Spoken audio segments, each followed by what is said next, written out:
This week on In Post, overexposing a photo isn't always a bad thing.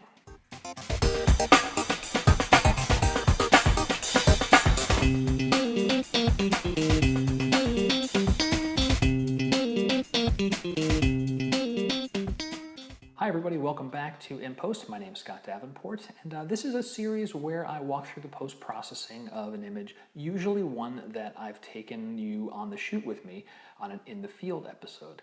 And this week, I shot from the Carlsbad outing that I shared with you earlier in the week. And it's about an overexposed image. Now, normally we go out to shoot and we try to get the exposure within the range of our cameras, trying to bump up to the brightest parts of the image without overexposing, shooting to the right, as it's called. And I do that, and I'll also bracket my images too to make sure I get a good exposure.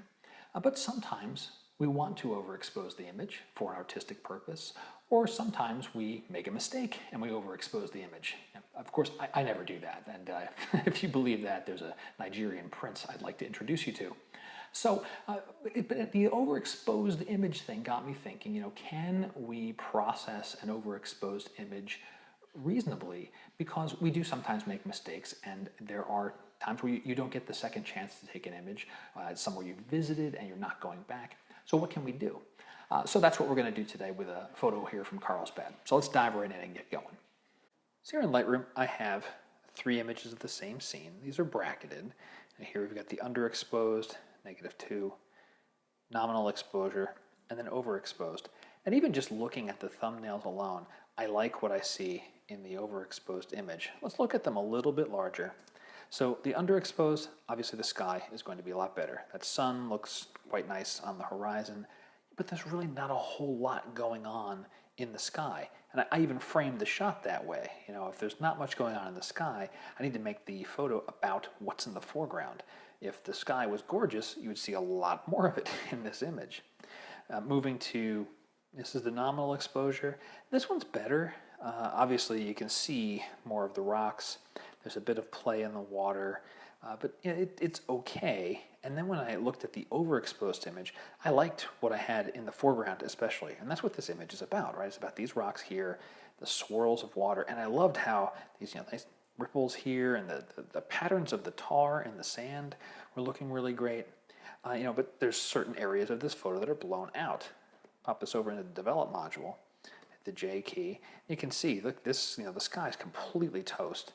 And even everything over here is, more or less white and blown out. But that's okay. This is what's interesting to me. And so I decided to work with this image and see what I could do with it, mainly because I like the water patterns in the front, and that part looks really, really nice. So let me turn off this little filter I have going on here so I can now look at, here's the image that I processed in Lightroom. So what did we do in Lightroom here? Lens corrections, of course, always do that. And in the basic panel, you can see I brought the exposure down just a little bit. So I did rein back in a little bit of that sky. Hit the J key now, you can see I don't have any blowout in the sky. There's really no detail there, but it's not completely blown. So that's actually part exposure and part highlights. And I did lower the black point a little bit just to get these pure shadows over on the left-hand side to be totally black. Bumped up clarity a little bit. And that's it. I didn't play with vibrance, I didn't play with saturation. There's not a lot of color here. And that's the changes I did in Lightroom. There are some things I certainly still want to clean up. This is distracting here at the bottom. This little guy is distracting, and this looks a little bit tilted.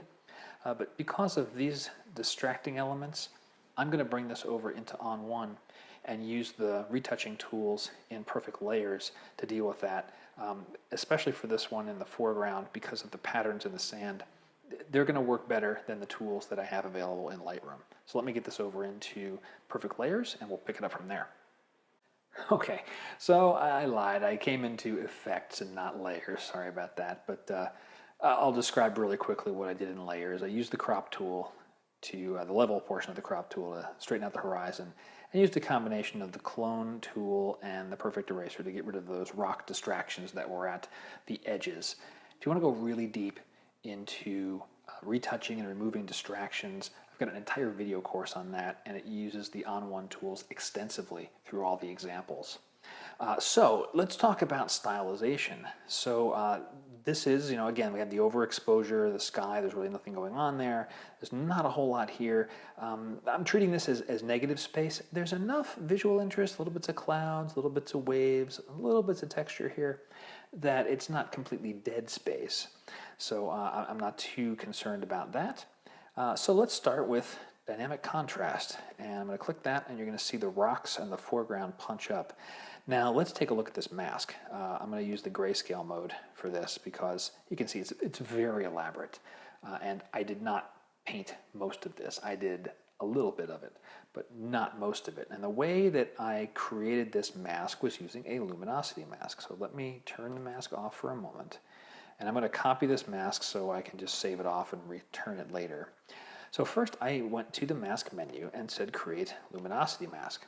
And what that does is it takes a look at the tones of this layer and creates a mask for it. And so you can see here it is, it's changed, Control M. It's different than what I showed you. I mean, this area here is completely white. The dark areas is where dynamic contrast is being masked away. It's being removed. And so the contrast is being removed from the rocks and added to these, these areas, the exact opposite of what I want.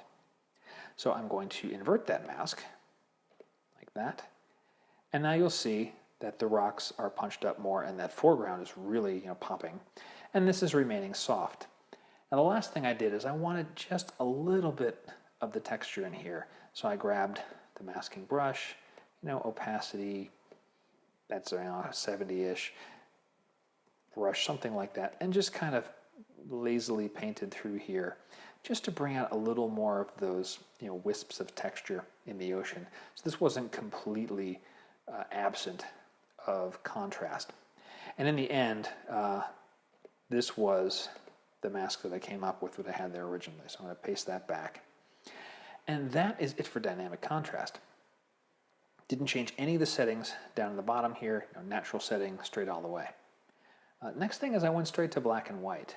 Now why did I stay in black and white in effects and not jumping into black and white? Partially an experiment. Wanted to see if I could get enough of a look that I wanted and was happy with here in black and white. Not that much contrast work to do, so I didn't need to have that tone curve that is in the black and white tool. And I also knew that I was going to be adding a vignette, and I much prefer the vignette tool in effects over black and white, primarily because I can adjust the center point if I ever need to. So with the black and white filter, really just did some customized work and playing around with the color channels, just fiddling around with this, and I ended up way down at the reds area. Brought the contrast up just a little bit, and that was globally, and I was happy with that. The main thing is this toner, adding a preset where this is a split tone effect. So the highlights are staying more or less white, and the shadows are getting this, like this ruddyish brown color. And so that's what's giving this kind of an older feel to the photo, at least old to me. And so that was the black and white filter. And last but not least was a vignette, pretty subtle one. It brought in these corners and darkened them a little bit, which was nice too, because that had the illusion of bringing back a little bit of the texture there. And so I have other videos. You can actually check out my On1 Learning Center on my website. It's a set of indexed links to a bunch of, directly jump you to the spot of the video where I talk about a certain technique. And I got one there for exactly how I approach vignettes, so I can tailor them to each image and get them just how I want. And so that is it here. So the overexposed image is kind of working for me here. I've got all this area out here that it's bright. While it attracts your eye, you very quickly move away from it because there's not much to see there, and you jump down to these rocks and start to see these swirls and these lines and things. So I was pretty happy with how this all came out. And so that is the before, and that is the after. So during that, you may have asked yourself, well, Scott, couldn't you have taken the nominally exposed image and then increased the exposure sliders in Lightroom or done some processing on that frame? And absolutely, that's certainly completely viable to get the brights and the darks where you want it. If you're shooting RAW in particular, you've got a lot of range in that RAW file that you can pull a lot of data out of. But again, this was an experiment, or I don't know, exploration of what could I do with the overexposed image. And out of the camera, I liked the look of the overexposed image more than I did the nominal. The water was a little softer, and so I wanted to have those softer tones in the water for this one. So that's the reason why I went with the overexposed image. So the tip of the week: overexposed isn't necessarily bad. It's okay. You may want to do it on purpose. If you are shooting portraits, for example, you may want the sky completely blown out so your photo's all about your model. In landscapes, maybe it's a sunburst. You want something that's completely washed out. It's all up to you artistically. And then, of course, there's the mistakes that we make. And we can still rein in a pretty decent image, even when we've overexposed. So that's it for this week in post. I hope you enjoyed it. And if you did, please let me know. I'd love to hear from you. You can send me a comment through the video. +1s on Google, I tend to see sometimes, sometimes not.